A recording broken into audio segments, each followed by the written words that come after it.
We're taking a mid-afternoon walk. I'm unmotivated today. Seems like I don't have much to do.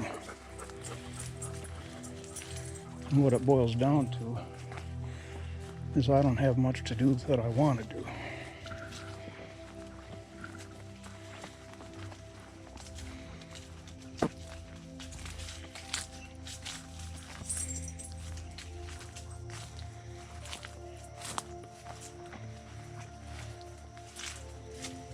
Huh.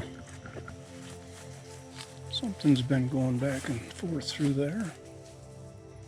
Well, again, now we got another mystery. I gave up on the game cam. Now it turns out maybe I shouldn't have. What a paradise.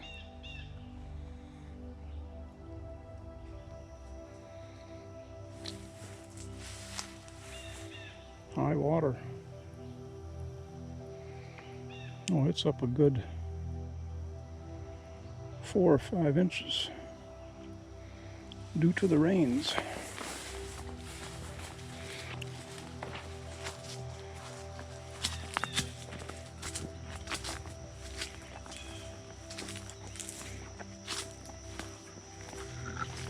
Oh yeah, look at that.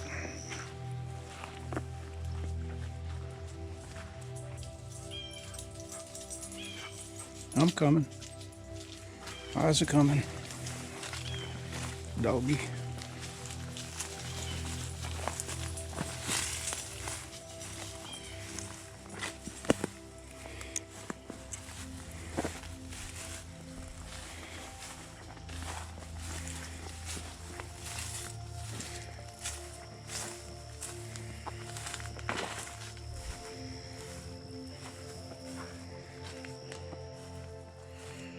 I heard wolves in the night.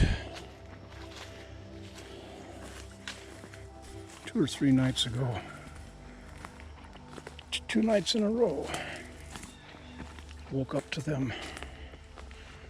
There were at least 3 distinct separate voices of wolves howling off to the southeast, which is where I usually hear them from. And I hadn't heard them for months. Kind of hoped they had moved away. No. So now, in the mornings when Suki and I go out for coffee,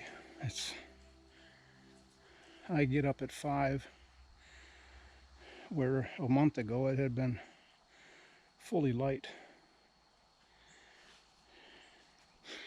Now it's fully dark, and I refuse to let her out with me when I take my coffee outside. I take her out, turn on the outdoor lights, go out with her so she can pee, and then bring her right back in. And I go back out and sit and have my coffee. I dread coming winter when it'll be dark until 7:30, 7:45 at the worst. Well, I've come up here. This is the property line. Across here, that's the trail. That's no trail looking east. I've emailed Dennis. I want to ask him. I want to make sure I'm getting contact with him finally after a year. I want to ask him if it's all right with him if I trim this trail back a little bit so I can get through to take pictures of the sky at night from his field.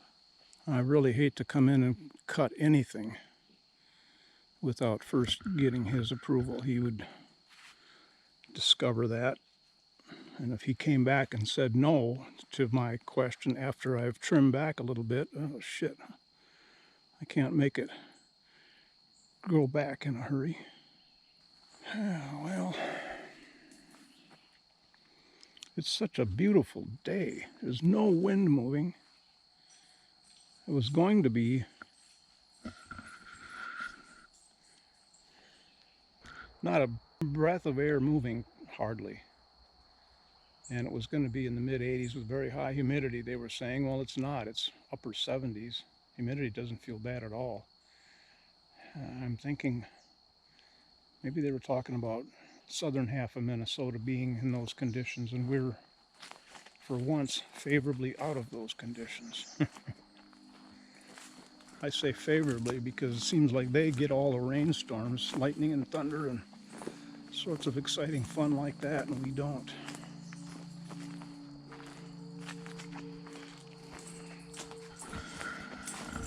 Well, hello there. You didn't know I was right behind you, did you? I feel so bad for her when she's got nothing else to do all day long except sleep.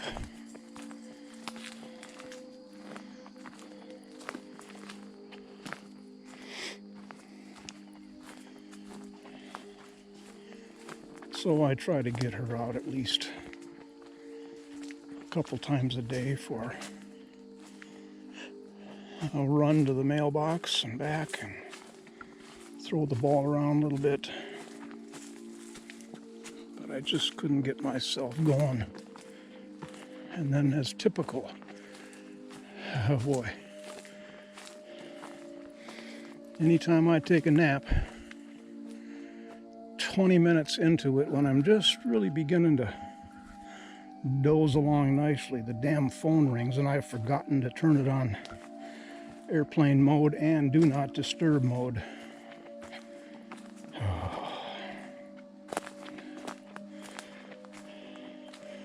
And what was perplexing me up until a couple weeks ago is I was seeing notification of missed calls. I don't get a lot of phone calls, hardly ever.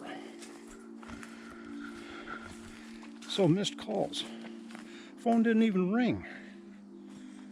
Why do I have missed calls? I'd look at the missed call, wouldn't recognize the phone number, so okay, well, it's probably a sales call of some sort.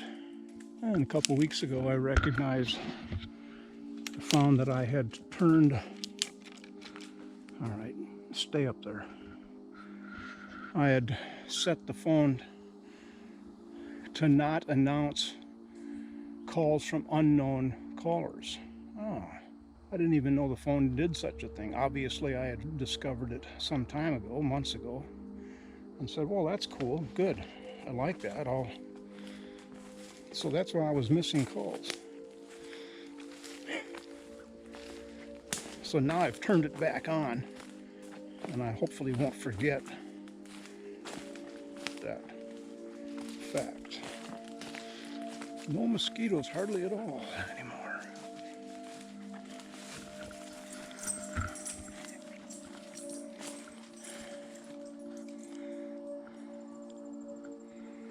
I want to buy a private drive sign Saturday. Well, here again, I was in bed early to mid-afternoon, taking a nap. I had read for 15 minutes, turned off the light, nap time. 10 minutes into it, I begin to hear a vehicle motor or noise out on the highway. And it's fooled Chuck and I for the whole time we've been being out here. God, it sounds like there's somebody coming down the driveway. Nope, it never is. Until Saturday. It got louder and louder, and then, oh yeah.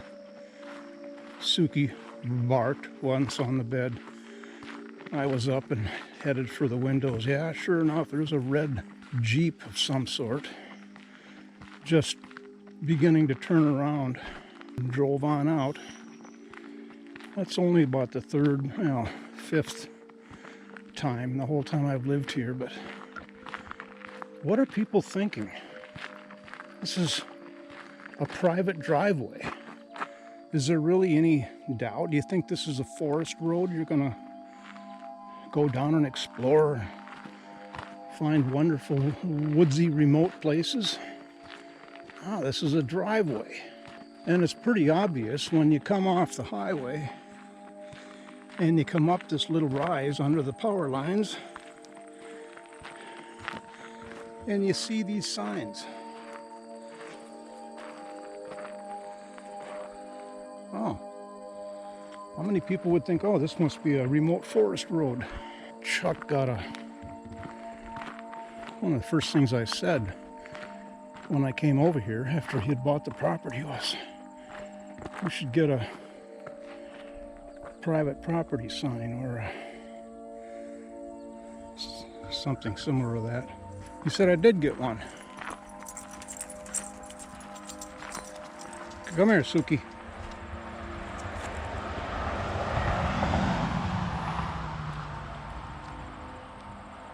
There goes another one. They turn south and they floor it. So here's the no trespassing sign. No trespassing. Posted private property. Well, I'd say that's pretty well ineffective, even when you could totally see it. You wouldn't see it until you were on your way out.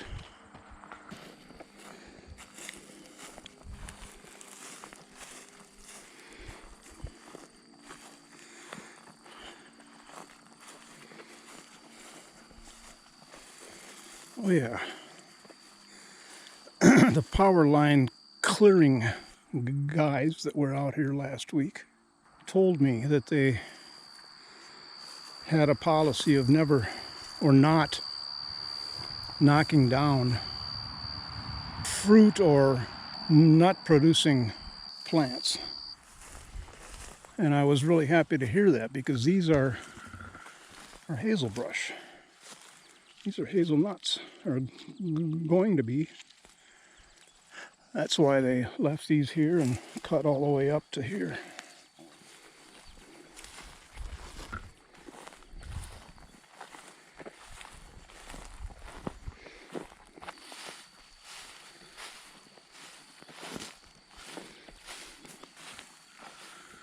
Not a cloud in the sky. That's very rare.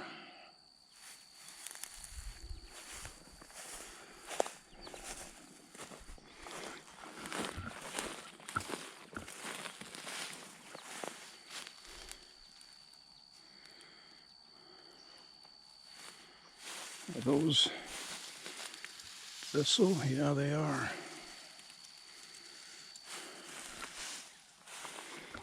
Yepper.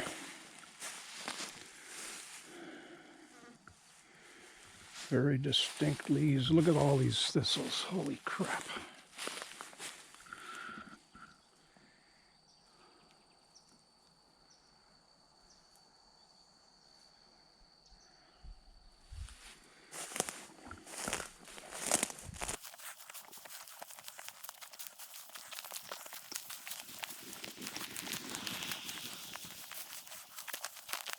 Steep. Man, you'd have no idea about that. There's the pond. Just a little bit of water left in it. Yeah, I would have no idea that this steep of a hill was here.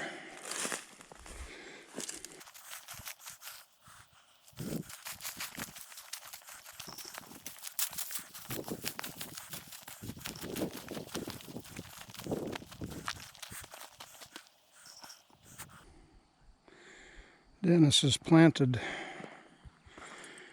clover, I think he told me, this year. for the deer, I guess. Yeah, it's germinating.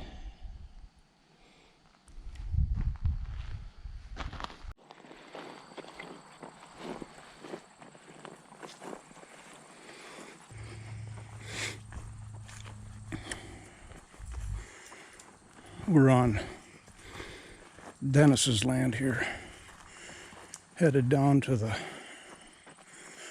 swamp, pond. He doesn't have bog. I guess he does a little bit. He's not surrounded by it like we are.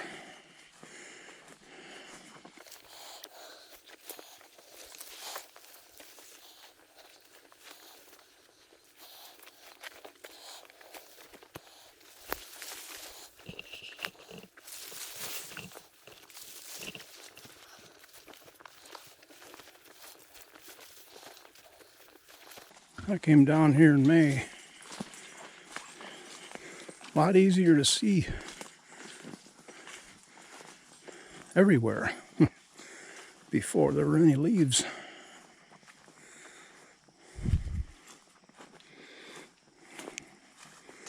Looks like a whole different place now.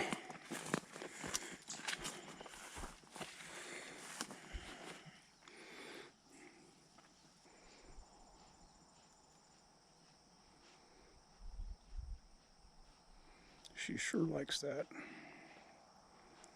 being in the water. Come here. Come here. There you go. Yeah, good girl. All right, so this is looking south. I'm on his platform across the gully where water from here passes into that area. I'm looking north, and what you can see just through that U-shaped or V-shaped opening is the bog that's on our land. And that's mostly his bog down there, I think, yeah.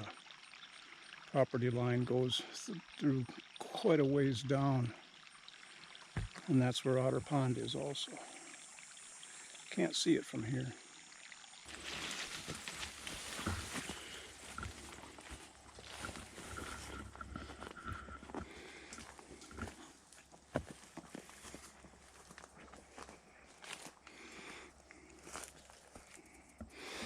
Dennis has said he's got a garden of some sort over here. Haven't seen it. Whoa. Hello there.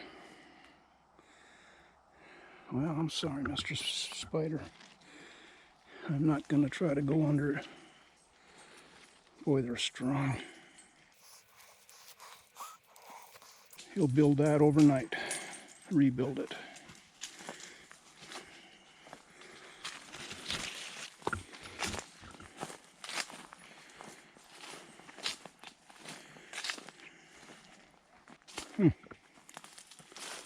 Quite a network of trails.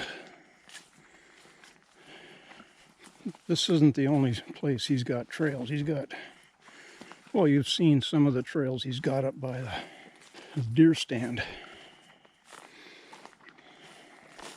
We didn't see many of those at all, but quite a few up there.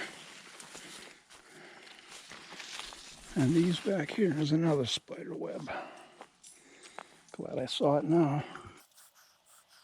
Well, Mr. Spider, I'm going to give you something to do tonight.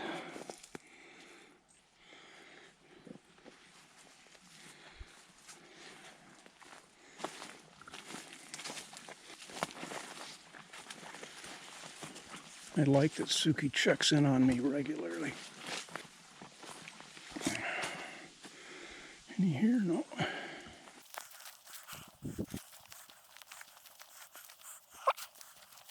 Feel like I'm genuflecting or something here.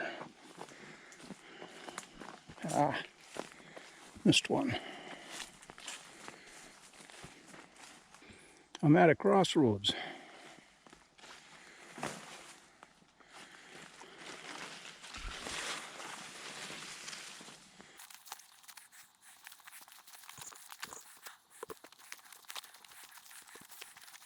I wonder how often he comes through here and mows. Maybe never.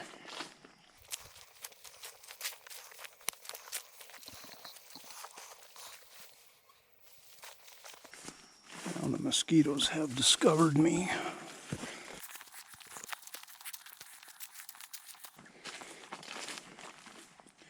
Huh. And another trail. Man, oh man.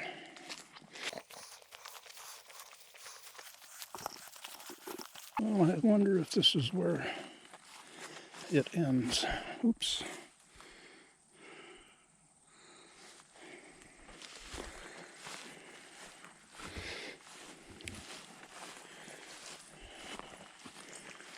Beautiful little glades, open areas with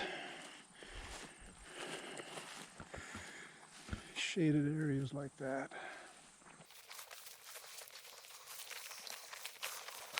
Beautiful.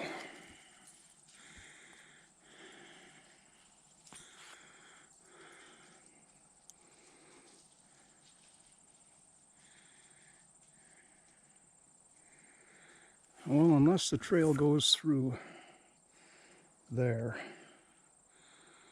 it's not mowed or trimmed in any way. Unless the trail goes through there, this is where it dead ends. Yeah, it does not go through there.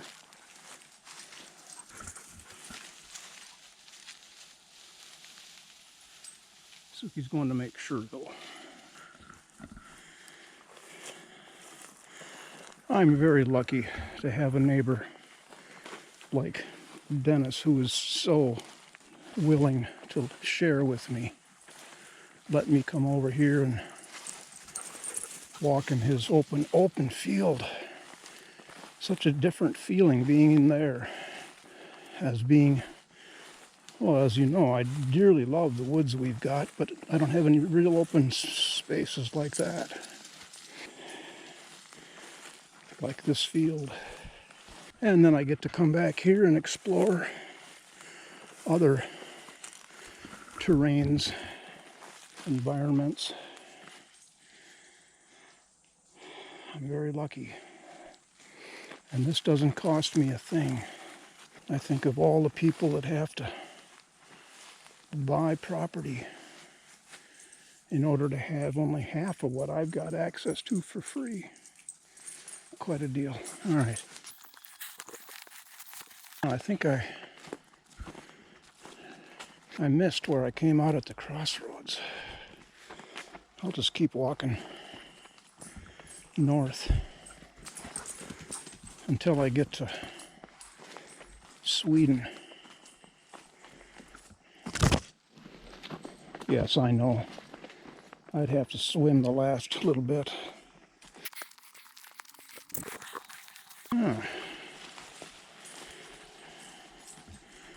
I definitely didn't come from that way. And I can see why he quit mowing.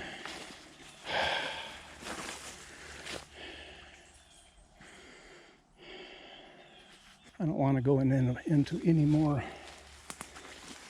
mosquito-y woods.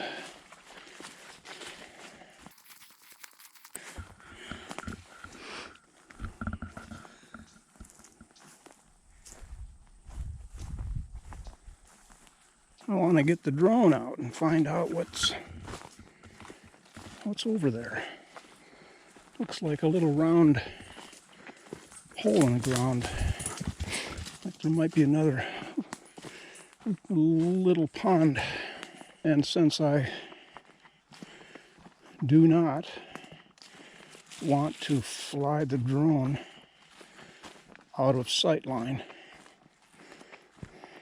and lose control of it and have it fly off somewhere on its own free will. Flying the drone from, I come over to Denny's field, I can fly at line of sight farther east than I can from our property.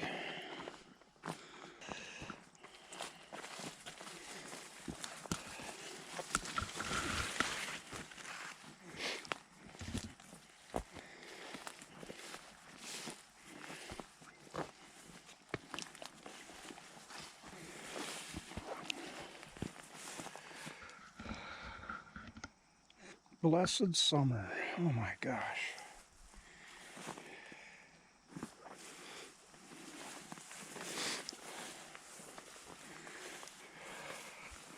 Got a lot of video from this summer that I'll be very happy to review time and time again in the cold, dark winter.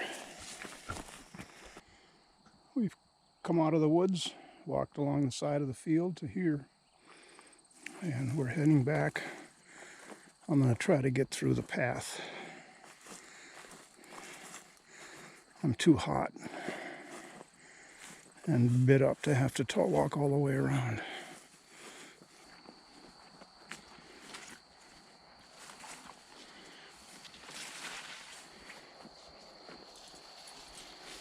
She knows the way.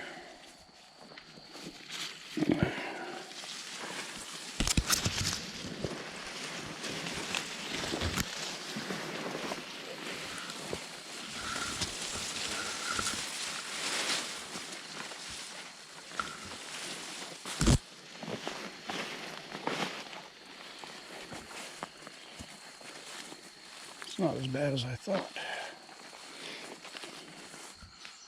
We're right there. Oh, it's cool. Wonderfully cool. I like taking these jaunts.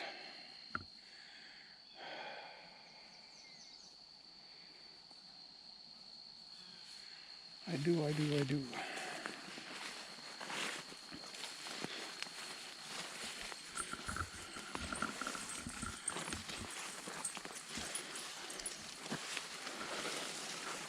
Just remember these 4 birch trees. Easily recognizable from our side of the property line. And this is not as overgrown nearly as I thought.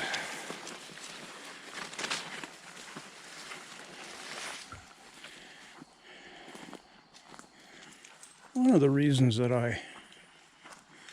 when I was looking into buying this camera, I never really even considered its only real competitor, the Osmo Action Cam, made by DJI. That's the people that made my drone. They do really excellent work. But GoPro cameras have been around for 10 or 15 years, have evolved from the 2, the 3, the 4, the 5, the 6, the 7, and now the 8. And they have evolved with a whole lot of input from the users and their research and development people. They've done all the work. And then along comes the Osmo Action Cam, and they're copying to some extent what GoPro has developed and figured out for themselves. I don't want to copy. I don't want a company that does copy. Oh man, I gotta sit down. That's Suki. She's headed for her water bucket around the back of the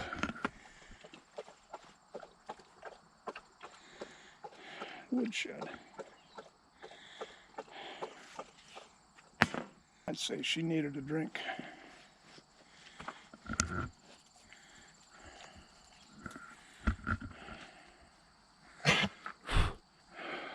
Okay. It's 82 degrees. Well, it's hotter than I thought. Looked at the humidity, it's 38%. So why am I sweating so? I know, I seem to be compelled or obsessed with temperature and humidity.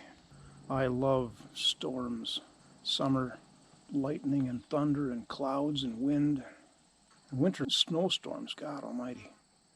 I remember, it wasn't so many times, but being at the family cabin in the fall, late fall, cutting firewood with my dad. It had usually been a gray day, chilly, mid-30s. As the afternoon, I sound like I'm referring to one event, and I guess I am, but there were a few like this along the years. As the afternoon progressed, the western sky began to get almost imperceptibly darker, grayer, blue grayish, darker and darker, just that sense of anticipation. We didn't have radar back then at all. We didn't have cell phones. We didn't have electricity at the cabin, so we may have heard a day or so before when we were coming up or something, the possibility of snow. To have that sense of anticipation, just that quiet secretiveness of looking at the sky. Oh, it's getting a little darker and darker. And that was, of course, late November when you've got days getting dark early anyway. So how much of that was actually the sun going down behind the clouds, and that was what was making it get darker and grayer. Just, you wake up in the morning and there'd be a couple inches. Unfortunately, we didn't get dumped on 10, 12 inches. We would have been trapped. Nobody had four-wheel drive back then. Well, we didn't. We had a neighbor that lived, well, the closest people were a mile and a half away at Duxbury Store, the general store of all general stores. You would go in there, you could get a meal, great hamburgers, great homemade pie. Nothing fancy, nothing show-offy about any of it. Just real food. And you'd walk around back in the merchandise department where they sold absolutely everything you could imagine. If you couldn't find it, you'd ask them, oh yeah, we got those in the basement. And you'd pick up canned goods that have been there probably since just post-World War II. Each item had a little sticker with the price handwritten in pen. 49 cents for a can of Dinty Moore beef stew. Oh, God. Chuck bought one of those once, brought it back to the cabin for our lunch and opened it up, and oh, Jesus, God. And he was all excited. He's not very savvy, or that's not the word, discriminating about food time. If it's edible, he eats it, whether he's hungry or not. We heated it up on the Coleman stove. I think we had paper bowls, paper plates. At any rate, when we had finished off our stew and sat there for 5 minutes, everything congealed into grease. Oh my God, it was just awful. I wanted to go outside and throw up, stick my finger down my throat. You know, like we do when we're teenagers and we've had enough of being dizzy and feeling sick. Just go outside and, oh, thank you. Have you heard enough? That was the cabin. I could regale you with all sorts of memories. I should do that. That's a good idea. Make a list of these memories that I've had since I was 6 years old of that acreage. We lived in Minneapolis, North Minneapolis. Dad went out looking for 40 acres to buy. Drove around 150 miles at the most north of Minneapolis, from east to west. I didn't go west much because that was farmland. East to central Minnesota is where the real rugged, rough, rocky, not at all farmland. Although a few people tried, they had farms, but Jesus, it was rough going anyway. He found this property, tax forfeited land. He and I would go out on our explorations on weekends. It was always fall. always cold, always gray, dismal. And this one time we went explored this parcel down an unused township road. And it was, as far as I was concerned, it's 6 years old. It was literally 100 miles from any civilization whatsoever. He stopped in the road and turned off the motor. No reason not to park in the road because it wasn't a used road. There's nobody lived down it. It was a dead end just another eighth of a mile further down where there was a creek called the Tamarack River went across. There used to be a bridge that went across there, but it was long gone. It was a mail route. The bridge was long gone. You could see the pilings and the girders, concrete abutments. We walked the property a little bit. I don't remember doing that, but he found the high ground next to the road that he wanted to build a cabin on, and everything seemed to tick off his list of must-haves. It was in a state game refuge. Okay, so he quick on Monday when we got back to Minneapolis. We got back that night. But on Monday, he ran to the county, Pine County, the property office, and for $95 he bought the land. $50 for the timber and $45 for the property, the 40 acres itself. Now that parcel is worth $18,000, something in that neighborhood, very rough neighborhood. So I got more to tell you about that place. I'll make a list.